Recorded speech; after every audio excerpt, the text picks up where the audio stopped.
What's up mga kasari, and welcome back po sa aking YouTube channel. For today's video ay magre-repack tayo ng aking sampalok na aking binili kahapon. So today is Wednesday at 11 PM na, baka bukas ko na ma-upload tong aking video. At yun guys, papakita ko sa inyo kung ilang peraso yung mariripak ko sa isang balot na ganito. So pag nagripak ako guys, sinasamahan ko siya ng konting asukal para hindi naman siya tingnan kapag nakaripak na hindi siya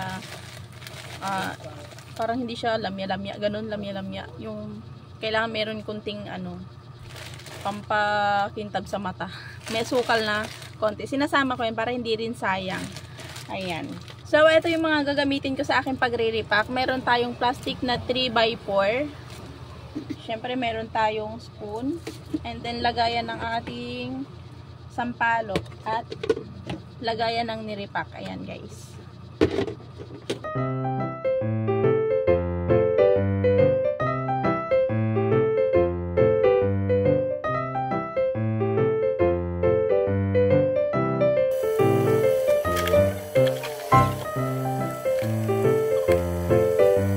So, eto na guys, tapos na ako mag-repack. Bali, may natin akong 2 peraso dyan, ayan. At syempre, ilalabas natin ang ating pangmalakasang impulse sealer para mabilis tayong matapos mag-sealed ng ating nirepack na sampalok. Nakakatawa lang guys, kasi nga meron na tayong ganito. At ito nga impulse sealers na aking ginagamit ay nabili ko lang din sa Shopee. Kapag meron ka nga ganito, mapapabilis talagang ginagawa mo. At saka nakaka-enjoy siyang gamitin, hindi ka maboboring dahil nga mabilis lang makapag-sealed ng mga nirepack. So guys, ilalagay ko na lang sa description box yung link ng Shopee kung saan ko nga ito nabili. Tara na at simulan natin ang pag-sealed ng ating mga nirepack na sampalok.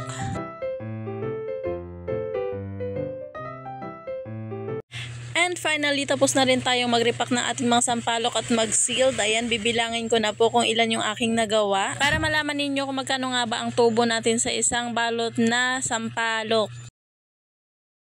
So yan mga kasari, tapos na akong mag-repack at eto na siya.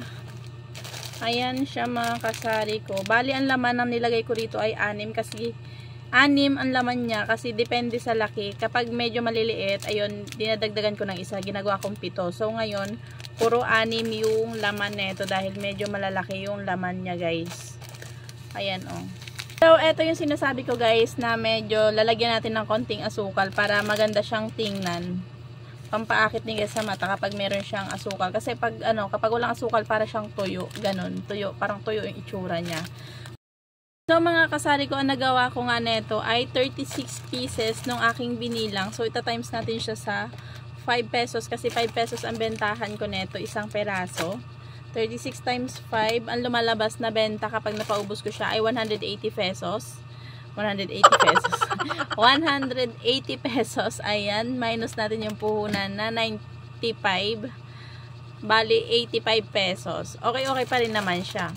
Medyo umano lang siya. Tawag dito, medyo parang nabawasan ng konti yung tubo. Kasi, ang lalaki ng ang lalaki ng, parang, ang lalaki ng butil niya. So, ginawa ko pa rin siyang 6. Ayan, 6 na peraso sa isang plastic. Binawasan ko kasi nga malalaki yung butil niya. And then, after natin i-repack, meron tayong dito, ang tawag dito, strips ba tawag dito? Basta i-stapler ko siya dito. Ito nabibili din to sa Divisoria. 20 pesos. Marami na po ito. Marami, makapal na to siya. Ganito. Ay, hindi ko makuha. Basta ganyan siya kakapal. So, 20 pesos lang. Siya, pwede siyang magamit ulit after, halimbawa, nagamit mo na. Pwede mo pang gamitin ulit kasi siya, hindi siya basta-basta napupunit. So, yun. And then, kailangan natin stapler natin para ma-display na natin dito sa harap ng tindahan.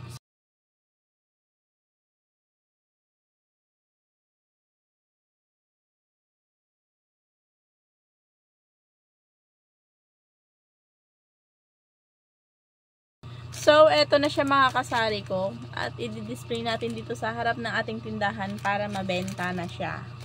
O, diba? Ang easy lang. Compare doon sa nabibili sa, sa grocery, mas mahal kasi doon eh. Parang lumalabas na sa 40 plus siya, pero ang tubo mo lang, kung susumahin mo, ang tutubuin mo lang kapag sa grocery ka bumili, sa isang haba niya na ganito, parang 12 pesos lang yung tubo mo. So, dito, mas malaki ang tubo pag sa repack mga kasari. malaki na din yun, 85 pesos, 'di ba? Wala sobra-sobra pa sa kalahati ng puhunan. So, yun lang mga kasari ko, and sana nakapagbigay ako ng idea sa inyo kung magkano nga ba ang tubo sa isang balot ng sampalok.